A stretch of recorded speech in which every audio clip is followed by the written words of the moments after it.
ღენტორ შავყერაშვილი. აი მე თუ ხარ შავყერაშვილი, მაგრამ ძალიან ვთქვით შვილები. რატო? ღენტორი დაარქვით და მე ოქტოპუსის მეოზე ღენტორ.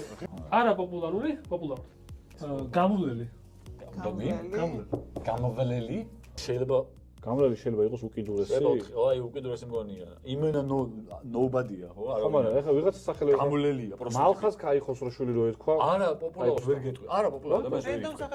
რო და მალხას კაიხოსროშვილი. შეიძლება რომ არ შეიძლება იფიქრო მალხას კაიხოსროშვილი ვიღაცაა. აი, შეიძლება იფიქრო ხომ არა ხა. შეიძლება იფიქრო. მაშინ აი, გეტყვა ახლა ჩემთვის. ბადრი კაიხოსროშვილი ბადრი ჭუჭულაშვილი, რაღაც უფრო აბსურდი. შეიძლება მე ვფიქრო ბადრი ჭუჭულაშვილი არის ქართული ხალხური რაღაცა.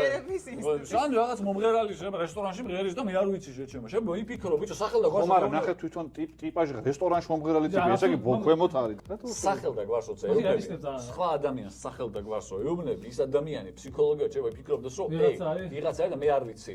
ჩემი ბავშვობის ერთ-ერთი ის იყო, ხო? მანში საცხოვრაობელი ხა ძმაო?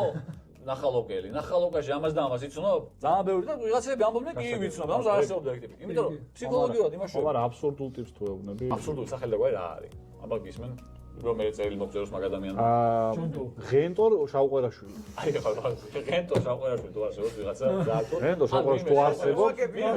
ვინმე თუ ხარ შავყერაშვილი, მაგრამ ძალიან ვთქვით შვილები. რატო? ღენტორი დაარქვით და მე ოქტოპუსის მეოზე მოგწეროს. ღენტორ შავყერაშვილი არის ყველაზე არაპოპულარული ტიპი. შეგიძლია ეგრეთ თქვა. კი, მაგრამ მარიამ შეიძლება იფიქრო რომ ღენტორ შავყერაშვილი ვიღაცა არის, რომელიც თვითონ არ იცის. ბიჭო, ხო ნუ მიტრაკებ ეხარა, ანუ მე ვარ მართალი.